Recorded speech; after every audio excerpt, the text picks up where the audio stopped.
Bonjour à tous, dans cette vidéo nous allons aborder la deuxième partie sur les nomenclatures de production dans ZX3. Vous pouvez retrouver la première partie en cliquant ici en haut à droite ou dans la description. Et nous continuons donc avec le tableau des composants. C'est parti. Nous revoilà donc dans le tableau des composants au niveau des nomenclatures. Nous pouvons voir ici le tableau. Donc comme tous les tableaux, et ça c'est une nouveauté V12 qui est assez intéressante, nous pouvons voir en fait le nombre de lignes et le nombre de lignes affichées de ce tableau-là. Bien entendu, comme toutes les versions, vous avez soit ici la possibilité de maximiser ou un petit plus suivant les versions, qui permettent de passer le tableau en plein écran et de naviguer ainsi plus facilement au niveau du tableau. Donc ici, à la création, et de base, les numéros de séquence vont de 5 en 5. Par exemple, là, bon, ma nomenclature est créée. Je vais me positionner sur la dernière ligne. Nous voyons qu'ici, en cliquant sur ma ligne, automatiquement, il m'a mis 85. Il m'a fait un plus 5 sur mon numéro de séquence. Donc, par défaut, la séquence est à plus 5. Nous allons abandonner la modification. Cela permet dans le temps de pouvoir venir insérer entre deux lignes un nouveau composant non prévu initialement, sans devoir réécrire l'ensemble de la nomenclature. Par exemple, je vais me placer en bas de tableau. Je vais dire que je veux me mettre en séquence 22. Je vais rajouter mon composant. Très bien, je lui mets une quantité de 1. Je tabule jusqu'au bout. Là, il s'est positionné, la ligne d'après, on le voit, comme je disais tout à l'heure, il a fait un plus 5 automatique, 22 plus 5. Je fais échappe, j'enregistre. Et on voit qu'automatiquement, le système m'a rapatrié ma ligne 22 entre la ligne 20 et la ligne 25. Il s'est positionné, il s'est recalé comme je le voulais. Cela est très pratique pour intégrer, comme je disais, des composants sans devoir réécrire la totalité de la nomenclature au milieu de celle-ci. Après le numéro de la séquence, nous avons le type de composant ici. Donc il va prendre plusieurs valeurs et il va indiquer au système à quoi correspond exactement cette ligne. Elle est de type texte comme on le voit ici. Elle peut être de type normal, sous-produit ou valorisation. Le type normal, c'est un composant, une matière première, un semi-fini, un produit fini, bref, un article qui va être consommé dans la fabrication de façon classique. Un sous-produit va indiquer que celui-ci va être fabriqué en même temps que le produit fini. Comme vous pouvez le voir au niveau du schéma, par exemple, vous avez un produit fini qui correspond à un tube de 15 cm. Et pour cela, vous devez systématiquement couper un tube de 20 cm et donc à chaque découpe, vous créez un tube de 5 cm que vous réutilisez ailleurs dans une autre nomenclature ou peut-être que vous vendez ainsi. On indiquera alors l'article tube 5 cm en tant que sous-produit dans la nomenclature du produit de 15 cm. Cela permettra, dès la déclaration de production, en même temps que de rentrer des produits de tubes de 15 cm, ça rentrera également des tubes de 5 cm. On créera alors en un OF deux produits. Le type de composant texte sera simplement une ligne libre avec du texte qu'on fera apparaître sur les documents des OF ci-en-dessous. Le type de composant valorisation permettra d'ajouter le coût de la ligne en additionnel au coût standard du produit fini sans pour autant être consommé par l'OF lors de la fabrication. Ce produit d'ailleurs n'apparaîtra pas sur le bon de sortie matière ou sur les documents de fabrication. Ensuite, donc pour un produit normal, nous indiquons le code du composant, qui est le code article du produit qui sera consommé.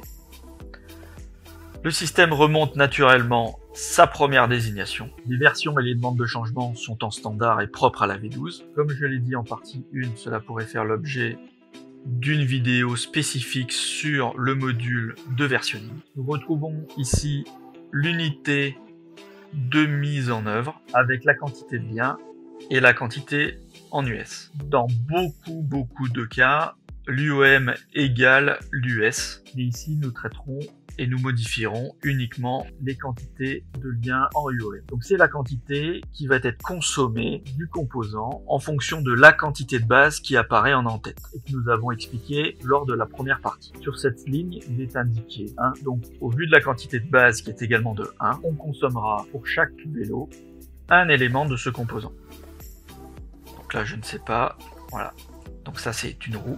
Donc évidemment, pour un vélo, nous utiliserons une roue de vélo pour enfants, route. Et nous avons la deuxième roue qui apparaît ici.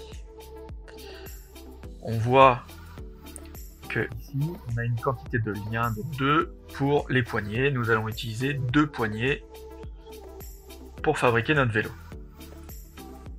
Donc pour chaque vélo fabriqué, nous aurons ces éléments-là.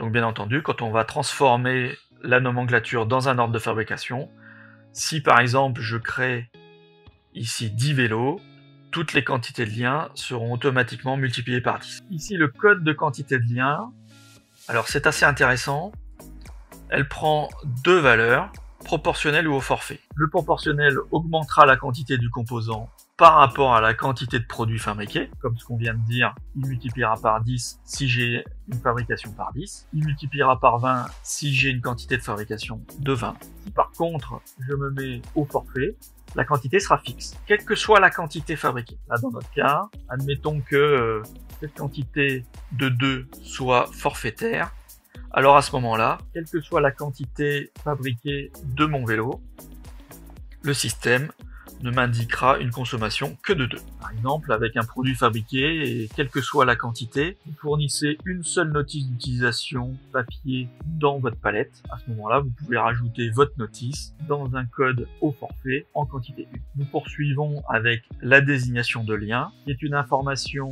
purement indicative et qui peut apparaître sur les ordres de fabrication et les bons de sortie matière. C'est une information qui correspond à une seule et unique ligne. Là, on le voit dans la première ligne, c'est un composant de type texte. Nous avons indiqué le texte qui doit apparaître sur les documents. Vous pouvez rajouter une désignation de lien sur l'ensemble des composants si nécessaire. La quantité de rebut permet d'indiquer le pourcentage de perte de composants systématiques lors de la fabrication. Ainsi, lors de l'approvisionnement au niveau du CBN et à la création des OF, le système augmentera la quantité nécessaire en fonction du pourcentage. Cela évidemment permettra d'avoir une surconsommation de notre composant. Les dates de début et de fin, ici, permettent d'indiquer que ce composant-là ne sera plus utilisé à cette date. Et c'est sur ces valeurs-là que va jouer ce que nous avons vu dans la première partie, la date de référence. Celle-ci, au final, va faire un filtre sur les dates de début et dates de fin, ici, qui sont indiquées sur les lignes de composants. Admettons ici que je dise que ma date de fin de cette ligne 22 que j'ai rajoutée est au final clôturée au 1er août 2020. J'enregistre. Ici, je vais mettre une date de référence au 28 septembre 2020. Je tabule et on voit que ma ligne 22 en séquence n'apparaît plus. Si je me positionne, par exemple, d'une année en arrière, je tabule et je vois que ma ligne 22 apparaît. Autre information importante, l'opération de gamme permet de lier la ligne de composant à un moment précis de la fabrication. Dans ce cas-là, le composant ne sera demandé qu'au moment de l'opération en production, au moment exact de fermeture de l'opération en question, présent dans la gamme de l'article. Il s'agit ici du numéro de séquence de l'opération associée dans la gamme. Si on clique sur la loupe, on pourra voir quelle est l'opération en question. Donc ici, il s'agit de l'opération 20, qui est l'assemblage de la roue arrière. Alors dans ce tableau-là, petite remarque, pas très pratique, on a la totalité des traductions de l'opération en question en fonction de la langue. Si je n'avais qu'une traduction en français, je n'aurais bien entendu qu'une seule ligne par séquence.